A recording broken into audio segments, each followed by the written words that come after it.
Welcome back to Energetically You. I'm Megan Swan, your host and the founder of Megan Swan Wellness. I'm a wellness mindset coach and consultant. I am so passionate about helping women in particular optimize their wellness so that they make more informed decisions.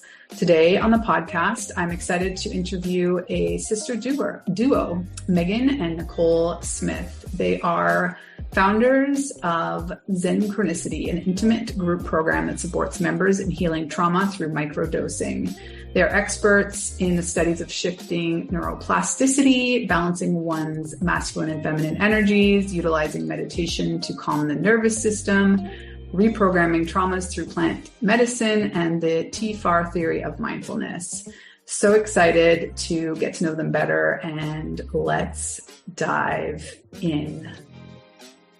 Welcome, ladies. I'm so excited for this conversation. I feel like there's many rabbit holes we can go on here, but let's start with some general introductions and how you sort of got to Zenchronicity, and I hope I'm pronouncing that correctly. Who wants to start? Yep. Go for it, Meg. All right. So we started this a year ago, but it's really been a lifelong adventure. We came from a alcoholic family. Our mom was a daughter of an alcoholic. She's a workaholic. And our dad was a severe alcoholic. But he comes from a long line of very high functioning alcoholics. And for some reason, never got DUIs and were CFOs. And it was just nuts how high functioning they are. And we always wondered why our dad sent us emails, send me an email to remember to do stuff because he'd be drunk all the time. So as we grew up and realized we don't have normal behaviors. When I became a yoga teacher 10 years ago was when I first realized I was such a perfectionist that I would get in front of people and completely fall apart if I screwed up on anything. And it was such self-destructive and an eating disorder. I'd had severe depression, suicidal thoughts. You name it, I had walked through it. And then it kind of came to a head when I became a yoga teacher. And I had to really look at that and realize people don't function like that. And that there was a better way to cope and there was better ways to function. And that's actually when I entered Al-Anon and started hearing about Pat Allen and the work she did and masculine and feminine, which went back to Carl Jung. So I started reading all of his books. And then about a year ago, I was with one of my best friends who was a yoga teacher in San Francisco 10 years ago with me. And she introduced me to plant medicine. I'd always been very no, lots of stigma attached to it, was not for me. I was very straight edge. I was in aviation. So I was can't do that. No. And I started with a plant medicine called rape, and it's actually tobacco, but it's mixed with different herbs, and it goes back to Mayan and Incan cultures. And having been a yoga teacher for 9 years at the time, I knew body energy and I knew how all of that worked, but I had never felt energy in my body. And when that rape hit my heart chakra, it bounced and I couldn't breathe. And I was freaking out. And I actually did a podcast on this. We have a podcast too. So if you guys want to hear that story of walking through that, it was very, very intense. And I realized how broken my body was. I was wow, this isn't just a mental thing. It's body, mind, and spirit. I'm missing something. And this is one of the things that forced me into actually looking at how plant medicine can assist in the healing with the body. It isn't the complete answer, but it is the X factor, I call it, because any kind of wound or addiction or things like that, you actually have to put mind, body, and spirit, the full spectrum in. And actually Psyche comes from the Greek goddess of mind, body, and soul. Her name was Psyche. Psychology is named after her, but she was the Greek goddess of soul. And when you look her up, it's body, mind, and soul. So why are we not doing body and soul work when we work with the psyche? So it propelled us into looking into mushrooms, going and doing ayahuasca, and the healing that has taken place. I have done more healing in a year than I had in the entire 20 years before that, which is just insane. Because when you could break down the DMN with plant medicine, and actually have a clear view of ego versus higher self and what you're actually meant to do here. It pushes you into purpose. And it has lit both of our souls on fire. And it was the first time in my life where I was like, I don't care what rules I'm breaking.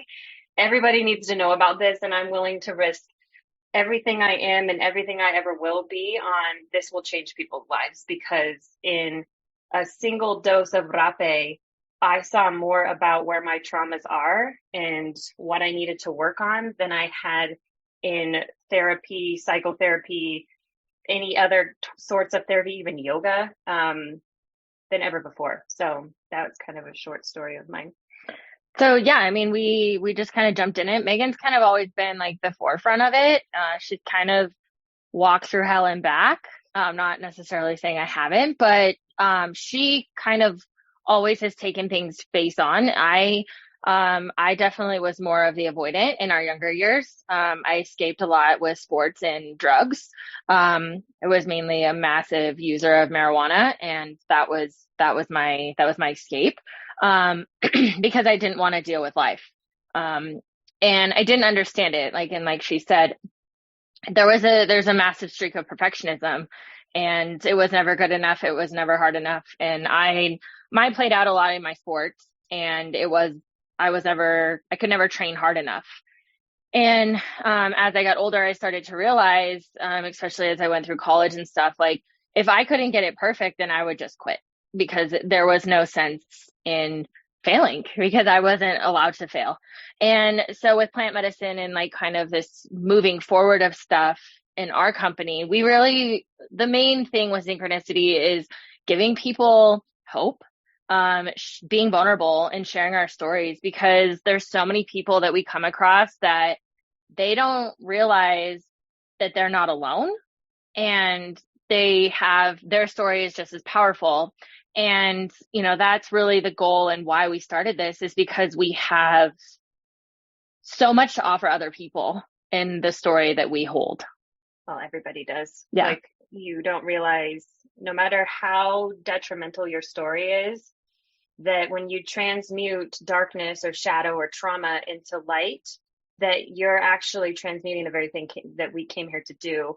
And you don't realize the power of your story. People collapse into their stories instead of setting them on fire. And people always ask us, like, how can you be so vulnerable? Because I just am out with my story. I'm an open book. Like, ask me anything, I'll share it, because I know that that's where hope lies and that's where power lies, is what I've been through. Because your story makes you unfuckable with, is how I say it. Because it makes you know who you are when you accept yourself. And it's super, super powerful. I always compare it to the moment in 8 Mile, if people have seen that, where Eminem used his entire life story and what had happened to him in that rap battle. And then when he handed the mic over to the other guy, he didn't have anything to say, because when you own yourself and you own who you are, you become unstoppable in everything that you do. Totally agree. I think that you guys are dabbling in here. And I think more relatively recently, between Tim Ferriss talking about it quite extensively, him investing on his podcast, and Michael Pollan's book, How to Change Your Mind, is one of my favorite things to reference to all clients. And then, of course, the Netflix series, where I think he's kind of parsing this out for people that are, that come from all different perspectives, and, kind of the regular societal narratives we have around these drugs that are, some of them are still illicit, others not. So let's define, what is microdosing, first of all, and what are some of the plant medicines that you guys, and do you work with them personally, or is this something that you kind of prescribe and then clients go on to find on their own? So microdosing, we define as anything between 200 milligrams, anything under a gram, ideally. When you're working with a gram or higher, you are considered macrodosing. Therefore, in the body, psilocybin actually can cause visual and mental, visualizations, coloring. That's when you're touching into the subconscious. So anything less than a gram, it's considered a microdose. We normally work between 200 and 400 milligrams. So it's half or a third of it. So you don't necessarily, in a microdose, you should not have any visuals. You shouldn't trip. There shouldn't be anything outside of that, because the goal with a microdose is to work directly in the neuroplasticity. Macrodosing does as well, but we want to shift the neuroplasticity slowly as we're working with intention and purpose and all of this stuff, recoding the brain to actually process trauma in real time. So that's the difference. Now, macrodosing is definitely a different ball game. Macrodosing, people can go into the subconscious and work, change your mind. How to change your mind. They talk about it. Like, people were taking more than a gram in those experimental studies, a lot of them with cancer and stuff like that, where they were actually visually going internally and experiencing. Microdosing, you are still working internally, you're working in the mind, but you can still function, go to work, go to school, drive, work out, and stuff like that. We particularly just right now only work with psilocybin. Megan has microdose with ayahuasca, and that is something that we have kind of considered like looking into. And if people ask us about it, we definitely give them resources and, in that realm. But mainly we focus on psilocybin because of the science behind it, what we've personally experienced. And for our clients, we have seen that have come to us, that's where they want to start. Because there's a fear kind of around LSD, MDMA, ketamine. Am I missing any of them? I think that's the three. There's a fear, and there's a fear around psilocybin, but psilocybin has this like lightheartedness to it that some people, it's not so scary. It's not like, oh my God, I'm doing drugs. It's, oh, okay, it's a mushroom. I understand it comes from the earth. It's a little less aggressive, I guess. And there hasn't been the stigma around it. So our clients, most of them, have come to us. They have either tried something else and they didn't get the success they were looking for, or they're very new, and because of that stigma are more open to it. Well, and we do provide, so it's a gift. Because it's decriminalized, and it was one of the things I learned in DC about weed. So if it's decriminalized and you buy like artwork, then it's a gift and you're technically not selling it. So we work with 12 different types of mushrooms depending on where the trauma is in the body. Like the penis envy strands, which is the funniest. I love saying that because they really do look like tiny penises. It's hysterical, but those actually work with sexual trauma. In the sacral and root chakra, and we've got like heart mushrooms and mind mushrooms because a lot of people have like mental reprogramming, like blue meanies. We work with mainly when we're trying to take people off SSR blockers and the SSRIs? No, SSRIs and the antidepressants. Yeah, antidepressants, but there was a specific one. Wellbutrin. Yes.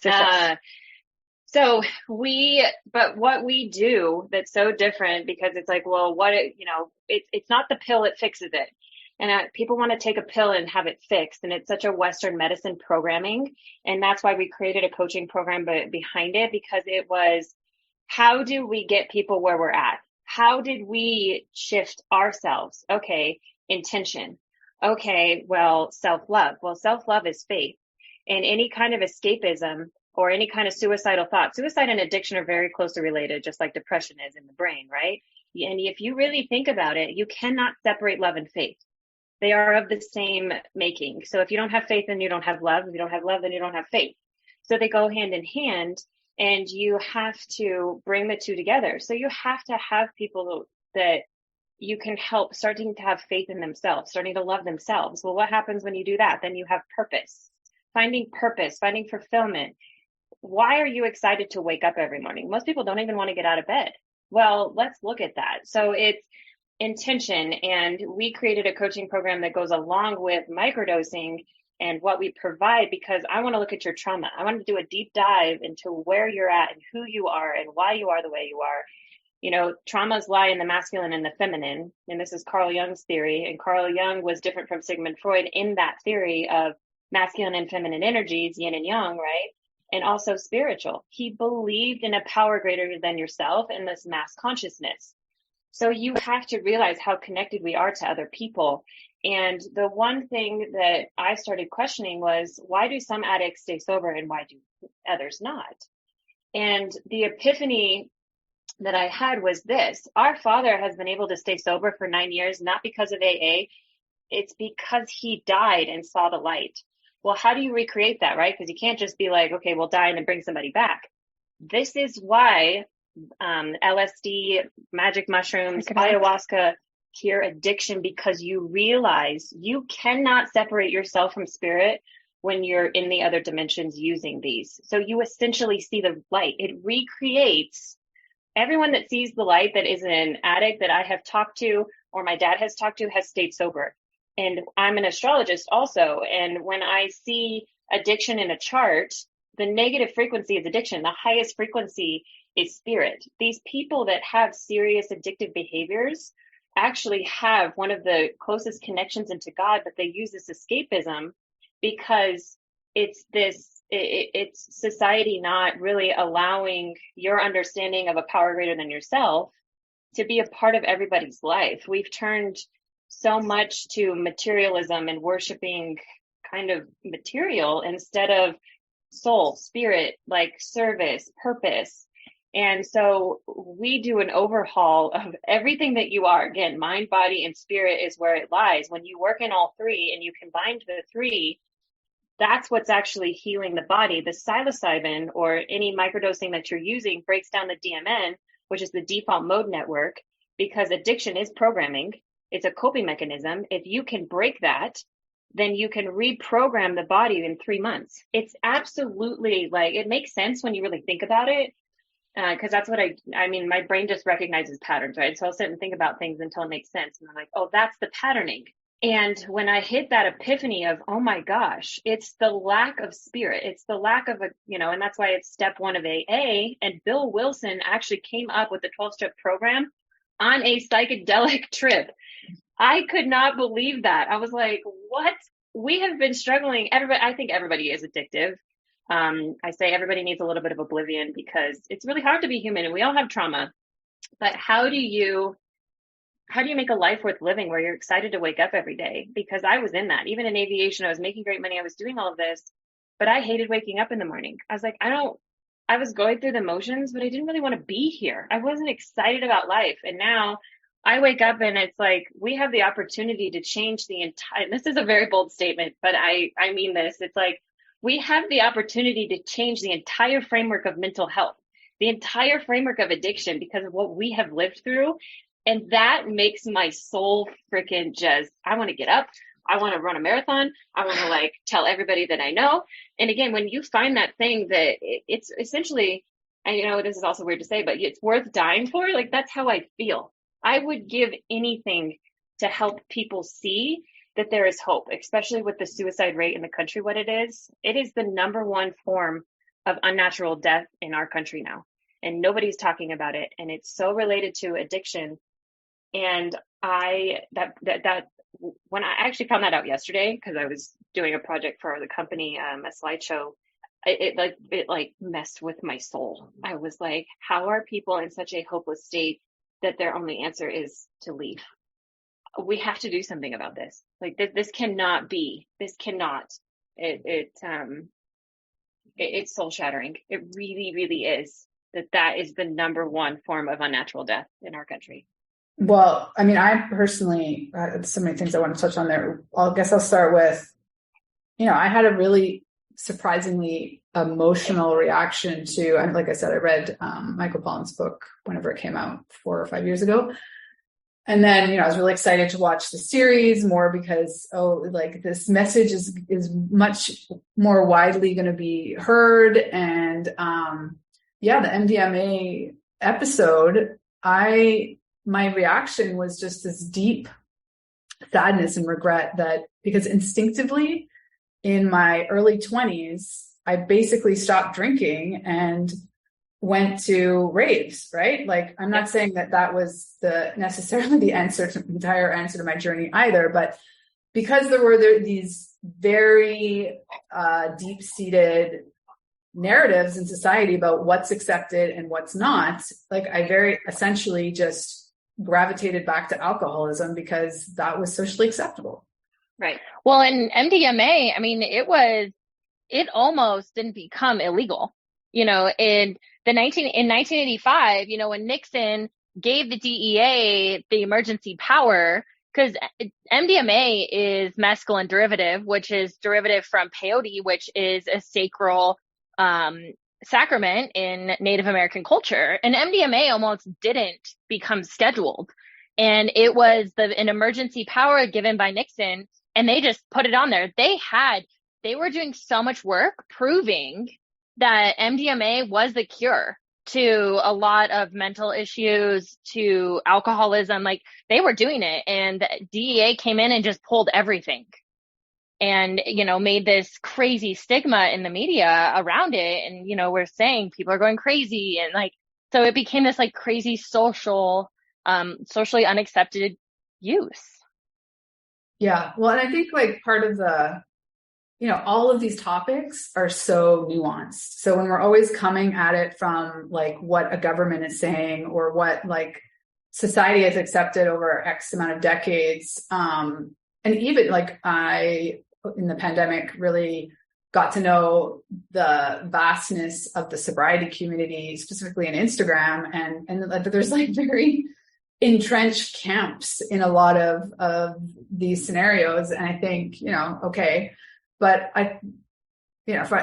in terms of alcohol, I particularly like talking to women who would never even consider themselves to have a problem. Let's just have a conversation about how this can, or is it harming me, but is it benefiting you? And maybe from that different lens. And so talking about microdosing, I don't know, I just feel I guess my direct question, first of all, is how do you talk to somebody who's coming from this position? Well, no, I'm an addict, I'm in recovery. That's crossing the line. So how could I possibly consider this? Well, it's what's called TFAR. Thoughts become feelings, feelings become actions, actions result in your life. And when you have a fear-based thought pattern of, oh my gosh, this is going to make me relapse. Oh my gosh, this is going to make me da, da, da, da, da. And it's okay, let's go to that thinking. You're in a fear-based thought process. Now, I want you to look at how addictive alcohol is, because alcohol is bad for everybody. And to answer your question, I'm also a holistic nutritionist, and it kills your liver.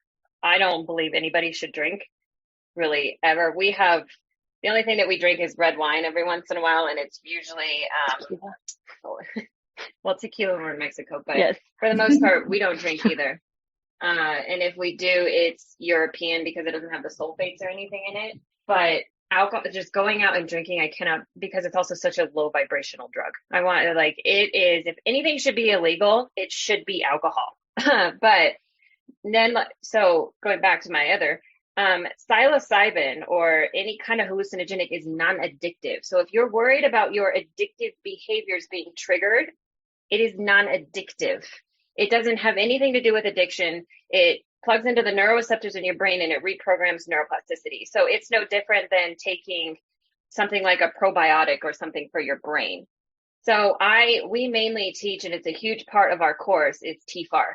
Thoughts become feelings, feelings become actions, actions result in your life. If you understand how powerful a thought is, you have a choice every time you think, right? You can't help circumstance. Circumstance happens to everybody, but you can control what you think of those circumstances.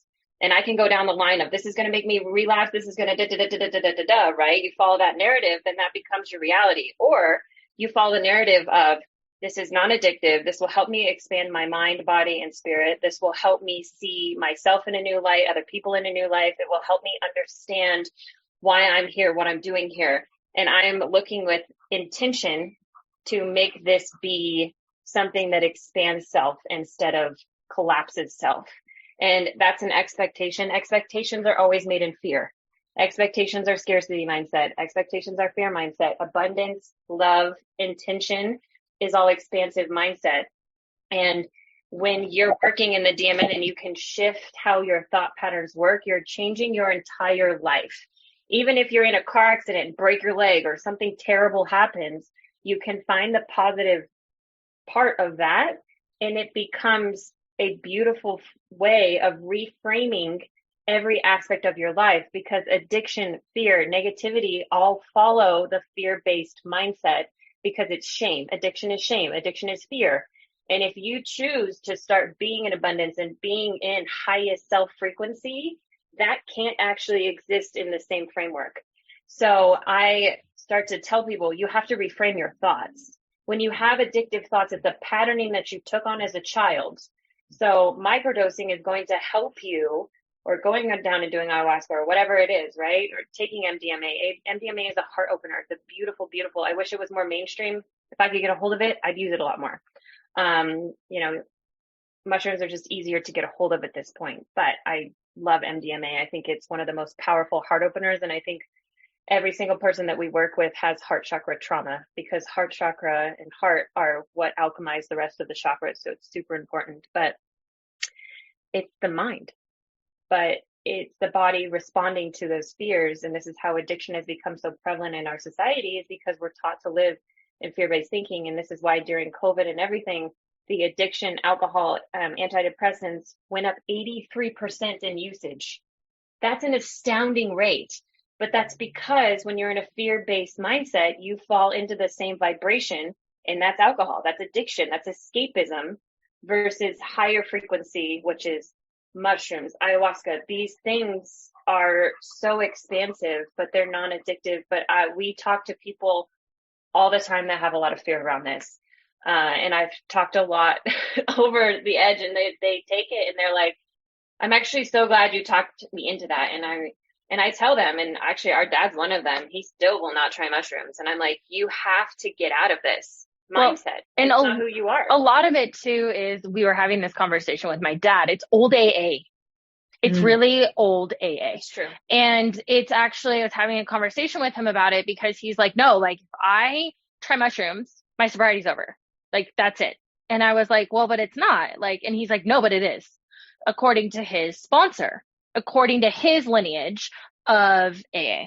And, and I can see both sides, right? Because I can understand the very, I almost want to call it like a fraternity based boys club. I personally think one of the most powerful things about AA is the community, right? Yes, and so it's tapping into the not being accepted into the community when you make XYZ choice again, right? Exactly. So, right. And that's where, and he was telling me that the old way of AA is one way. And then there's this new generation that we're starting to see come up of these Narcotics Anonymous.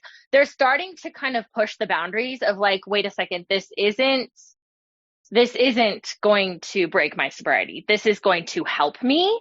And so like Megan was saying, right, as we change and move forward in the thinking of what it is, it's changing the entire way we're looking at them. We're looking at addiction differently. We're looking at plant medicine differently. We're taking this old way of thinking and we're making it into a new version of, okay, we might be stepping out of the box. We may be pushing boundaries. You may not think that I'm sober now because I'm choosing this path, but people are owning it. And I think that is one beautiful thing about this new age of plant medicine, is that it's giving people the power to own it and to be like, hey, I'm using psilocybin to work through my trauma, through my whatever it is that got me into these rooms to begin with.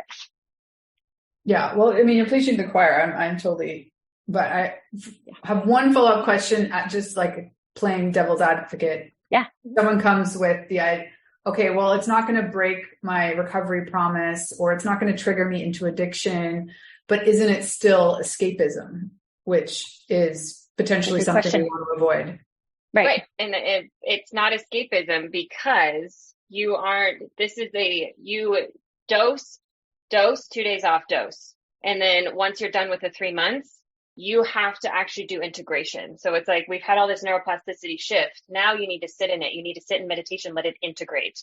This isn't something that you rely on every day. And the other thing is if you're in escapism, if you're in all of this, it's we need to look at boundaries within self. If you're blaming something outside of yourself for your problems, because addiction is trauma. Addiction is in your brain. It's in your body. We need to alleviate what's inside so that you stop blaming something that's outside of you for your problems with coping. So when people say, yeah, it's just another form of escapism, I do believe it can be. Yes, but absolutely. That's why we put a program behind it of saying, these are the tools that you need to put into your life so that you don't need us and you don't need it anymore. This is a complete reframing of mind, body, and soul so that you're not in your escapism personality trait anymore. You're in your highest self purpose.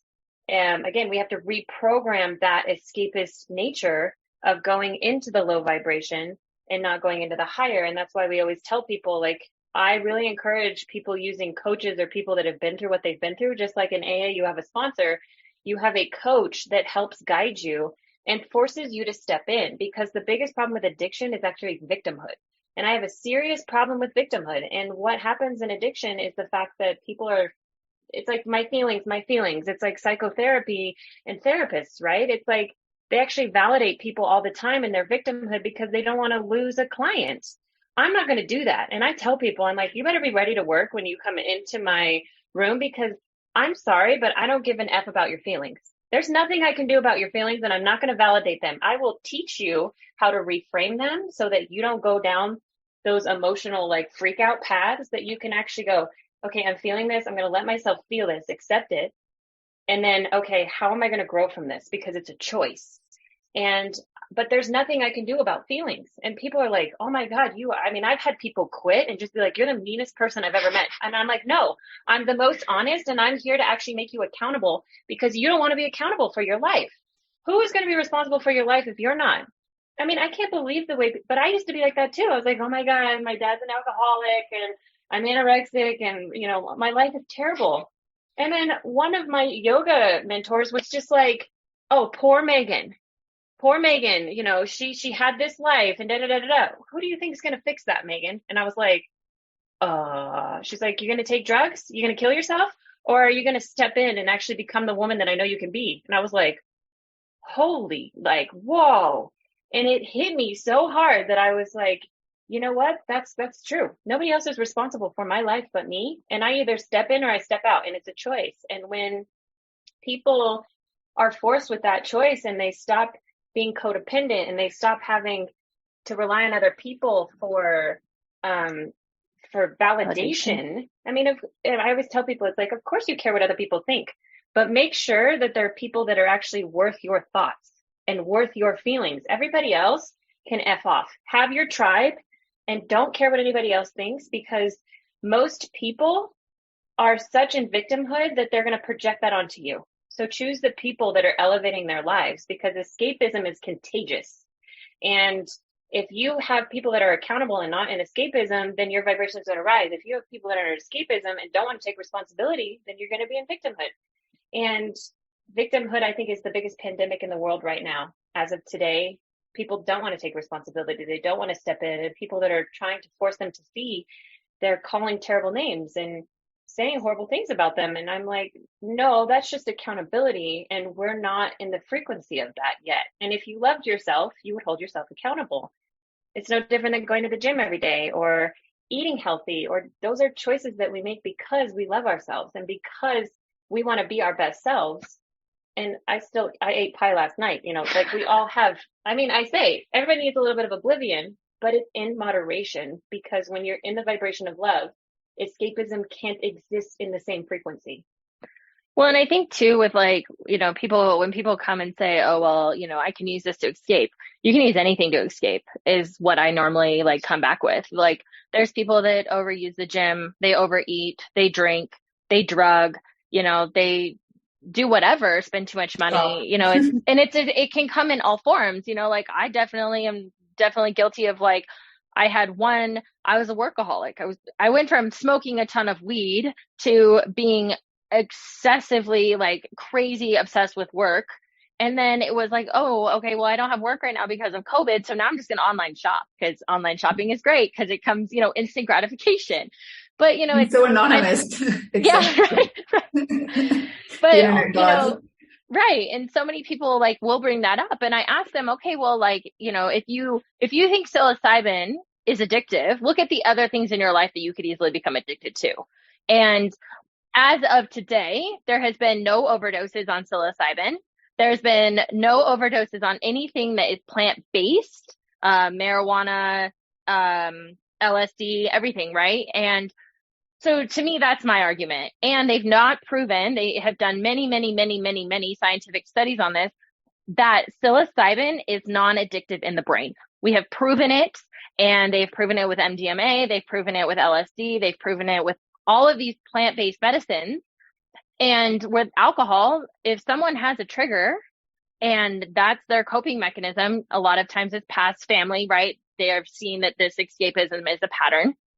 Then we've proven it. We've scientifically proven that alcohol is addictive. And so to me, that's kind of an argument when people bring that up to me. They're like, oh my gosh. And I'm like, well, look at it this way. And you can get addicted to anything. You really can. Fair point. Yeah, totally.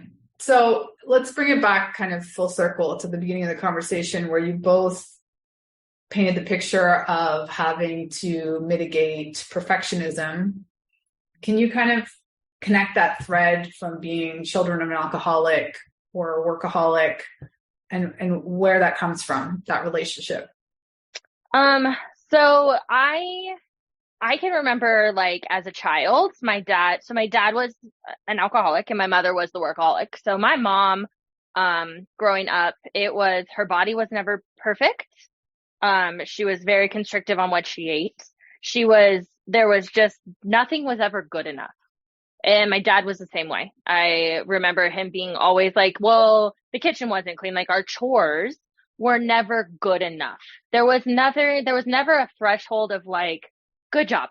Like, you guys did a great job with this. I even remember like school. I mean, school was always like, especially in our younger years, before the escapism with both of them got really bad, we would sit down at the table and my dad would do math with us, and it would be like, he was really graceful about it, but it was never enough.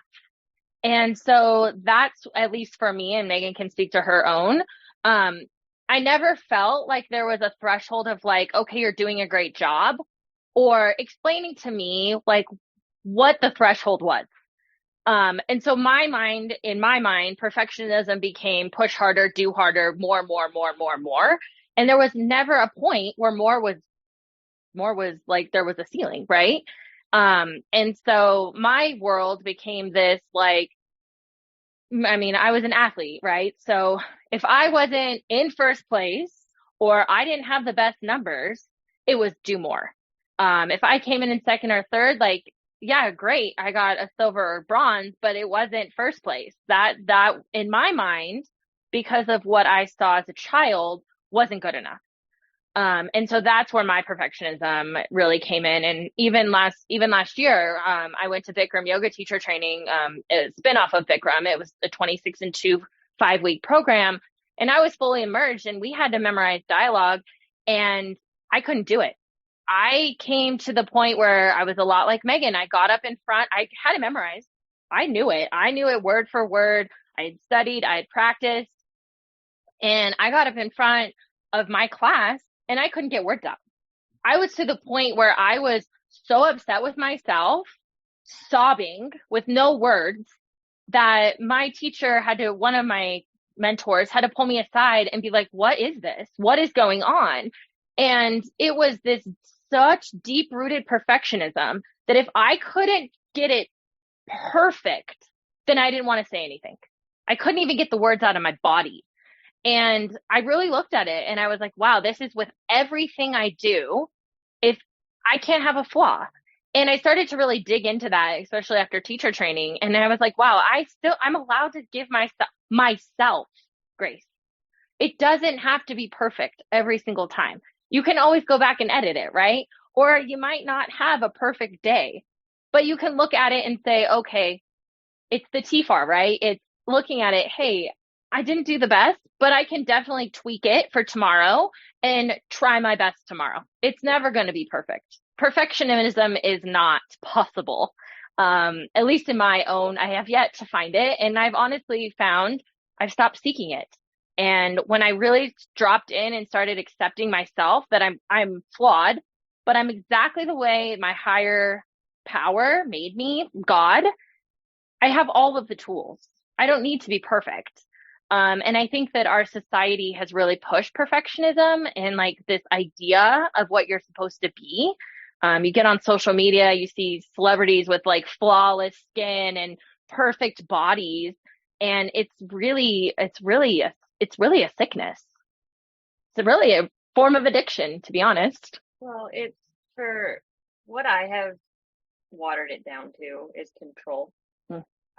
When you grow up in chaos and you never know what mood your dad's going to be in, what mood your mom's going to be in, you start to try to manipulate yourself so that there's not reaction in your home. And so for me, it was trying to control myself and that in that sense actually manipulate other people's emotions.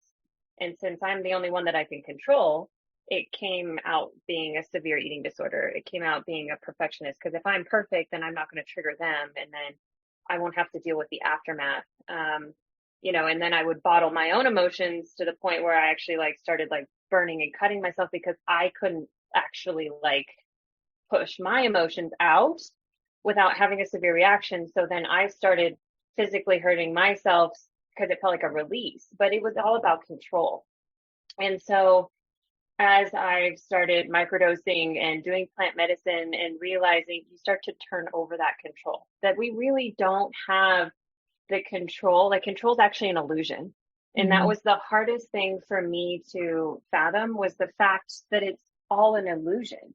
It's all how you're interacting with something and how you're projecting and how people are projecting onto you. And if you don't actually internalize other people's stuff, like I have very strict boundaries energetically now, where it's like, if you're having a bad day, like I'm then taking myself out of that if you're going to treat me in a certain way. And that's not control, it's boundaries. And what I had to learn, and what, addiction and everything with escapism doesn't have, is boundaries. Addiction cannot live where boundaries exist. And that's been the biggest lesson for me in my own addictive behaviors and my own issues, because eating disorders are addiction, burning and cutting is addiction, it's suicidal thoughts, it's all the same. But relinquishing that control and taking a second to be like, there's a power greater than myself. I am here for a reason. I know that I'm here for a reason. And during my ayahuasca ceremony, I had a big epiphany where, it was actually talking about your body and your mind and who you are. Because we're so much more than what I call these blood bags. Like what we are is blood bags, right? We look the way we do because it was divine design to do what you came here to do. You're given the gifts that you're given and the challenges that you're given in order for you to be of highest service to self and to others. But it's through this transmutation of your own self and how you interact with it. But to hate self or try to control or manipulate self is actually a sin against God, because you are divinely created down to your cells, your fingernails, every piece and strand of hair is by divine design. And to hate even a piece of it is to hate essentially like your understanding of God. And I just remember being like, holy, like skin color, everything is completely divine.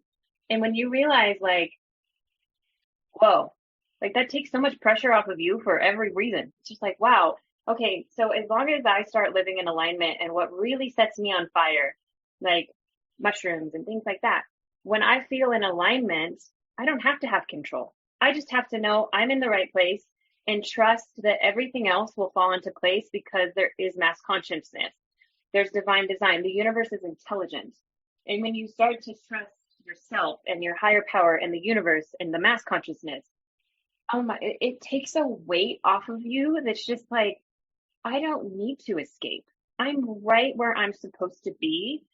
And, all of that stuff that happened when I was a kid, most people, it's happened to in one way or another. And when I step forward in that empathy and in that understanding of, I come from an addictive background, I come from myself really harming myself and hating myself and not wanting to be here. But when I shift that frequency, I open up space for other people to do that when I'm not in a controlling, shame-driven environment, because that's where our parents were at. And I don't choose to be a part of that ideology essentially anymore.